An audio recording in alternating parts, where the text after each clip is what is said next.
Sa akin ano eh, BBM? Bakit BBM? Wala nagagawa eh. Eh si kay Sara, wala namang ano eh.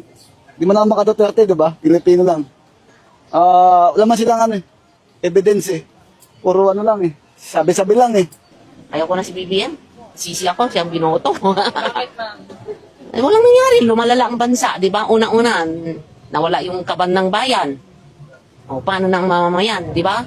Kasi ang magpe-presidente, dapat may pagmamahal at pagmamalasakit sa bayan. Dapat ganun. Hindi eh, di ba? Si Bongbong. Bakit po? Eh, wala naman kasi siyang nagawa eh. Naghihirap katulad niya ngayon. Ang sabi na ngayon matataas na bilihin. Kaya dapat siyang matanggal. Ay, Bongbong, wala naman ginawa si Bongbong eh. Pinataas lang niya lahat ng bilihin. Tapos corrupt. Bongbong. Bakit po? Wala naman nangyayari kasi sa, ano eh, sa Pilipinas. Tao ang naghihirap eh. Si Bongbong Marcos. Bakit po?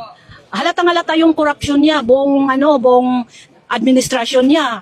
Klarong-klaro na. Tapos bakit si Sara Duterte ang i-impeach samantalang cleared na siya sa kuwa? Si BBM, Bakit po? I like Sara. The best president. Siya ang nakakatulong dito sa Pilipinas. Kasi ito, wala nang nangyayari yan. Kurakot ang mga tauhan niya. Si Marcos.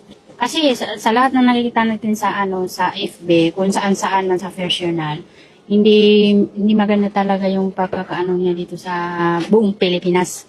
Kahit na taga-norte ako, siyempre ito. Alam niya rin sagot dyan sa tanong niya. Nakikita naman natin. Wala lang akong malita. Pero marami malita dyan. Titinda, di ba? Yun lang. Ang ibig mo sabihin. Diba? Si Bongbong. Wala naman siya nagagawa sa bayan natin eh. Puro lang pahirap. Ito, salamin. Mataas ng mataas yung sa kanya. Yung mga gas. Hindi naman tayo Basta ito dapat. Ay, si Bongbong. Bakit? Makikita din naman halatang-halata sa flood control eh. Siyempre dapat, di ba, basag ka sa mga ruto o ano pa. Dapat sa presidente kailangan kaya niya kontrolin. Ay, hindi naman ako kontrol eh. Kakawa ang taong bayan. Ang mga mamamayan ang nagdadala nun. Oo, ayaw ko yan. Ayaw ko yan, ayaw ko yung patakaran niya. Mula sa kung pinanganak ako yan, Marcos, ayaw ko. Ayaw ko yan, basta ayaw ko.